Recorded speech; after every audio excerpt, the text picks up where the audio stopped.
कभी किसी इंसान ने तुम्हें इतना मेंटली ड्रेन किया है कि तुम खुद को पहचानना भूल गए हो? शायद तुम हैप्पी हो, मोटिवेटेड हो, धीरे धीरे ओवरथिंकिंग, एंजाइटी और सैडनेस नॉर्मल लगने लगी। पता है सबसे ज़्यादा स्केरी पार्ट क्या लगता है मुझे कभी कभी कि कुछ लोग ना टॉक्सिक इतनी ज़्यादा टॉक्सिसिटी वो लोग फैला देते हैं कि हमको ऐसा लगने लगता है कि ये सब कुछ नॉर्मल है। लेकिन ना, और जो वो होते भी नहीं है हमारे साथ, तो हमें एक तरीके का गिल्ट होने लगता है। एग्जैक्टली मुझे भी ऐसा लगता है कि उनकी नीड्स, उनकी फीलिंग्स मेरे माइंड में चलती ही रहती हैं और मेरी फीलिंग्स उनको ओवरकम कर लेती हैं। क्योंकि ना टॉक्सिक पीपल तुम्हारी काइंडनेस को तुम्हारी वीकनेस समझने लगते हैं। उनको लगता है कि तुम्हारा दिल सॉफ्ट है, तुम किसी चीज़ को कभी मना नहीं करती, तो वो तुमसे कुछ भी करवा सकते हैं। पर लेकिन पता है वो तब तक तुम्हारा यूज करते हैं जब तक तुम नो बोलना नहीं सीख जाती। पर मुझे समझ नहीं आता कि अगर वो टॉक्सिक है तो मैं कहीं ओवर रिएक्ट ना कर दूं उनकी बातों पर। चलो ठीक है, फिर हम आज ना वही साइन डिस्कस करते हैं जो हमें ये बताएं कि प्रॉब्लम तुम हो या फिर तुम्हारे आसपास के लोग हैं। सच बताऊं तो मुझे भी इस बात का डिस्कशन की ज़रूरत है। देखो, सबसे पहला साइन तो ये है कि तुम उनके साथ रहकर ना इमोशनली एग्जॉस्टेड फील करती हो। मतलब तुम उनसे बात करने के बाद तुम्हें ऐसा लगता है कि तुम इमोशनली पूरी तरीके से एग्जॉस्ट हो गई हो। जैसे कि तुम्हें हर कन्वर्सेशन के बाद ऐसा लगता है कि तुम्हें एंजाइटी फील होती है, बल्कि तुम्हें खुद ही से गिल्ट फील होता है, या फिर तुम्हें अपसेट फील करती हो। मतलब जो सुकून मिलना चाहिए ना तुम्हें उनसे बात करके, वो सुकून नहीं मिलता, बल्कि ये एंजाइटी, गिल्ट, सैडनेस, ये सब इमोशंस तुम पर हावी होने लगते हैं। मेरे साथ ऐसा अक्सर होता है। हाँ, लेकिन जो हेल्दी पीपल होते हैं ना, वो तुम्हें इस तरीके से इमोशनली ड्रेन नहीं करते, बल्कि वो तुम्हें ना बहुत ज्यादा सेफ फील करवाते हैं। तुम उनके अराउंड बहुत सेफ महसूस करती हो। और अक्सर ऐसा होता है कि लोग मुझे अपनी प्रॉब्लम्स तो सारी बताते हैं, लेकिन जब मेरा वक्त होता है उन्हें बताने के लिए तो वो गायब हो जाते हैं। इसको इमोशनल सेल्फिशनेस कहा जाता है कि जब तुम्हारा वक्त आया तो वो तुम्हें कोई बहाना देकर गायब हो गए, और जब उनको जरूरत थी तो तुम उनके लिए अवेलेबल थी, उनको तुमने सहारा दिया। इसको ना सेल्फिशनेस कहा जाता है। और अगर मैं उनसे डिस्टेंस करने की कोशिश कर लूं तो कहते हैं कि तुम बदल गई हो। ऐसा होता है। जो लोग तुम्हारी बाउंड्रीज सेट की हुई को रिस्पेक्ट या बेनिफिट नहीं उठा पाते उससे, वो तुम्हारी बाउंड्रीज से नफरत करने लगते हैं। उनको तुम्हारी बाउंड्रीज समझ नहीं आती, वो तुम ही को तुम्हारी बाउंड्रीज पर ब्लेम करने लगते हैं। पर अगर मैं कभी अपनी बाउंड्रीज से हटकर उन्हें नो बोल दूं तो वो सोचते हैं कि मैं ही गलत हूं, या मुझे भी लगने लग जाता है कि शायद मेरी ही गलती है, मैंने इन्हें ना बोल दी। क्योंकि तुम्हारा दिल काफी सॉफ्ट है, इसलिए तुमको ऐसा महसूस होता है, तुम्हें ना बोलते हुए गिल्ट फील होता है। लेकिन ना, इस बात को भी याद रखो, इस्लाम हमें काइंडनेस सिखाता है, हमें समझाता है कि हमें लोगों की मदद करनी चाहिए, लेकिन हमें सेल्फ डिस्ट्रक्शन नहीं सिखाता। दूसरों की मदद करने का मतलब ये नहीं होता कि हम खुद का ही नुकसान करते रहें। मुझे थोड़ा डीप में बताइए। मतलब कि हर इंसान को ना अपनी लाइफ का अनलिमिटेड एक्सेस देना ज़रूरी नहीं होता। अपनी लाइफ का, अपनी इमोशंस का, अपने थॉट्स का पूरी तरीके से एक्सेस देना ये ज़रूरी नहीं होता। और ये बात तो देखो प्रॉफिट मोहम्मद सल्लल्लाहु अलैहि वसल्लम ने भी फरमाई है। इंसान अपने दोस्त के दीन पर होता है, इसलिए देख लो किससे दोस्ती कर रहे हो। अगर तुम किसी अच्छे इंसान के साथ दोस्ती पर हो, किसी नेक इंसान के साथ दोस्ती पर हो, तो तुम्हारा दीन भी वही बन जाएगा। That's actually स्क्रीली।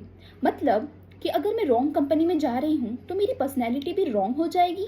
हाँ, अगर तुम्हारी कंपनी तुम्हें अल्लाह से दूर कर रही है ना, तुम्हें कॉन्स्टेंटली एंशियस बना रही है, तुम्हें बार बार किसी एक थॉट को सोचने पर मजबूर कर रही है, या फिर तुम्हें बार बार सेल्फ वर्थ का तुम्हें ख्याल आ रहा है, ठीक है, तो ये वाकई तुम्हारे लिए डिस्ट्रक्शन है। तो तुम्हें एक हेल्दी कनेक्शन चाहिए अल्लाह से। लेकिन मैं लोगों को लूज करने से बहुत डरती हूँ। मुझे लगता है कि अगर वो मेरी लाइफ से चले गए तो मैं जी ही नहीं पाऊंगी। लेकिन तुम इस चक्कर में खुद को भी तो लूज कर रही हो, तुम ये भी तो देखो। शायद मुझे इस बारे में सोचने की काफी जरूरत है। देखो, क्या होता है ना कि जो टॉक्सिक लोग होते हैं ना, वो जरूरी नहीं है कि वो चिल्लाएंगे, ठीक है, वो तुमसे लड़ेंगे। कभी कभी क्या होता है ना, वो तुम्हें मैनिपुलेट करेंगे, अपनी मैनिपुलेशन को वो केयर बनाकर दिखाएंगे। कभी कभी अपने कंट्रोल करने के तरीके को बोलेंगे कि ये प्यार है, और कभी कभी ना तुम्हारी लॉयल्टी का हद से ज्यादा फायदा उठाते हैं। तो इसका इलाज क्या है? मैं हील कैसे करूं? देखो, सबसे पहले एक्सेप्ट करो कि जो कोई भी कनेक्शन है ना, वो सेव करना, वो बचाना तुम्हारी रिस्पॉन्सिबिलिटी नहीं है, ठीक है, वो तुम दोनों की रिस्पॉन्सिबिलिटी है। कुछ लोगों का दूर हो जाना नुकसान नहीं है, ठीक है। कभी कभी अल्लाह हम हमारी ज़िंदगी से किसी को निकाल कर हमें प्रोटेक्ट कर रहे होते हैं, क्योंकि बात अल्लाह ने भी कही है कि हो सकता है कोई चीज़ तुम्हें पसंद हो और वो तुम्हारे लिए बेहतर ना हो, और कोई चीज़ तुम्हें पसंद ना हो मगर वो तुम्हारे लिए बेहतर हो। तो मतलब कुछ लोगों का दूर हो जाना लॉस नहीं होता, बल्कि अल्लाह की प्रोटेक्शन होती है। मैंने इस तरीके से कभी सोचा ही नहीं। एक और बात याद रखो, सॉफ्ट हार्ट होना वीकनेस नहीं होती, बल्कि हर किसी को अपने दिल का एक्सेस मत दो, हर किसी को अपने दिल तक जाने की जगह मत दो। आई थिंक मुझे समझ आ रहा है, मुझे अपना पीस खुद प्रोटेक्ट करना पड़ेगा, अपनी सेल्फ रिस्पेक्ट खुद बनानी पड़ेगी। बिल्कुल, क्योंकि देखो हर स्माइलिंग फेस सेफ नहीं होता और हर डिस्टेंस पनिशमेंट नहीं होती। अगर तुम्हें ये लग रहा है ना मैं इससे दूर हो जाऊंगी तो ये मेरे लिए कोई पनिशमेंट है, तो ऐसा जरूरी नहीं है। कभी कभी ना अल्लाह टॉक्सिक लोगों को हमसे दूर कर कर हमें ही बचा रहे होते हैं। और पता है सबसे ज़्यादा डैमेज टॉक्सिक लोग क्या करते हैं? वो तुम्हें इतना कंफ्यूज कर देते हैं कि आखिर में मैं खुद को ब्लेम करने लगती हूँ कि शायद मेरी ही गलती है। एग्जैक्टली तुम देखो नोटिस करो, हेल्थी लोग जो होते हैं ना उनके साथ तुम्हें अपनी वर्थ प्रूव नहीं करनी पड़ती, तुम्हें बार बार अपनी वर्थ उनको समझानी नहीं होती। लेकिन जो टॉक्सिक लोग होते हैं ना वो तुम्हें कॉन्स्टेंटली कंफ्यूज करके रखते हैं, कॉन्स्टेंटली तुम्हें गिल्टी फील करवाते हैं, तुम्हें इनसिक्योर फील करवाते हैं। और अगर शायद से वो थोड़े से मेरे लिए एफर्ट्स कर लेते हैं या थोड़ा सा बेर मिनिमम हो जाता है तो मैं उसी को प्यार समझने लगती हूँ और उनकी तरफ वापस अट्रैक्ट हो जाती हूँ। क्योंकि जो इमोशनली टायर्ड लोग होते हैं ना वो क्रम्स को भी अफेक्शन समझने लगते हैं, समझ रही हो, छोटी छोटी जो चीज होती है बेयर मिनिमम को भी वो मोहब्बत समझने लगते हैं। सच कह रही हो, अगर वो छोटी सी भी कोई बहुत अच्छी बात कर देते हैं ना तो बस मैं अगला पिछला सब भूल जाती हूँ। देखो क्या होता है कि जो टॉक्सिक लोग होते हैं ना वो कंसिस्टेंसी कभी भी नहीं देते, लेकिन हाँ इतनी अटेंशन जरूर देते हैं कि तुम अटैच रहो। वो जब ये देखेंगे ना कि तुम उनसे दूर जा रही हो तो वो कोई ऐसी बात या कोई ऐसा एक्शन जरूर करेंगे कि तुम उनसे दूर भी ना जा पाओ, और जब तुम उनसे बहुत ज्यादा अटैच हो जाओगी तो फिर वो तुमसे खुद डिस्टेंस क्रिएट करने लगेंगे। वो तुम्हें हमेशा ही कंफ्यूजन में रखेंगे, ना तुमसे पूरी तरीके से अटैच होंगे और ना तुमसे पूरी तरीके से दूर होंगे। और फिर मुझे ऐसा लगता है कि उनका मूड हमारा मूड बन जाता है, अगर वो खुश हैं तो हमारा मूड खुश हो जाता है और अगर वो सैड है तो हमें भी सैड फीलिंग आने लग जाती है। इसी को तो इमोशनल डिपेंडेंसी बोलते हैं, जब तुम्हारा पीस किसी और के बिहेवियर पे डिपेंड करने लगता है। मतलब तुम्हारा खुद का सुकून जो कि तुम्हारा होना चाहिए लेकिन वो किसी और पर डिपेंड कर रहा है। अगर वो खुश है तो तुम भी खुश हो रही हो, वो अपसेट है तो तुम भी अपसेट हो रही हो। पर मुझे लगता है कि अगर मैं उन्हें छोड़ भी दूंगी तो मैं अकेली ही तो रह जाऊंगी, फिर क्या फायदा होगा? तो देखो अकेला रहना तो ज्यादा बेहतर है ना कि तुम उन लोगों के साथ रहो जो तुम्हें अंदर से तोड़ रहे हैं। इससे बेहतर तो यही है कि तुम अकेली रहो, एटलीस्ट तुम टूटने से तो बचोगी। मैं अकेले रहने का सोचती हूँ लेकिन मैं फिर उन्हें बहुत ज्यादा मिस करने लग जाती हूँ कि अगर जब मेरा उनसे कांटेक्ट नहीं हो पाता।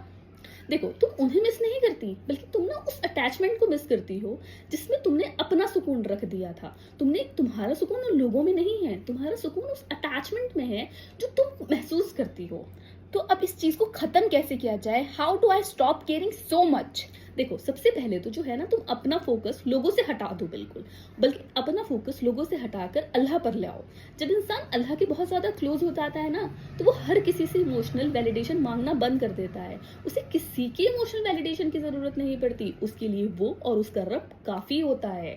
बट ये इतना आसान नहीं है, इसके लिए काफी टाइम लगेगा मुझे। ऑफ कोर्स, और देखो इस्लाम भी ये नहीं कहता कि तुम इंस्टेंटली स्ट्रांग बन जाओ, इस्लाम तो ये कहता है कि तुम कंसिस्टेंसी दिखाओ।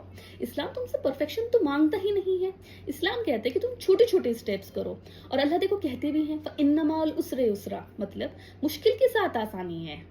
मतलब ये चीजें जो मैं फेस कर रही हूँ ये टेम्पररी है, ये हमेशा के लिए मेरे साथ नहीं रहेंगी? बिल्कुल भी नहीं, अल्लाह तुम्हें ब्रेक नहीं कर रहा, शेप कर रहा है। और हमेशा याद रखो कुछ भी लाइफ में तुम्हारी टेम्परेरी नहीं है, सब कुछ टेम्परेरी है, ठीक है, कुछ भी परमानेंट नहीं है। अल्लाह ने दिन बनाया, रात बनाया, दिन के बाद अल्लाह ने रात बनाई। इसी तरीके से तुम आज परेशान हो तो कल तुम खुश जरूर होंगे। पर मुझे कभी कभार लगता है कि जैसे मेरी पहली पर्सनैलिटी थी, जैसे मैं पहले खुश रहती थी, मैं अब वैसे नहीं रह पाऊंगी। मैं इतना डैमेज हो चुकी हूँ।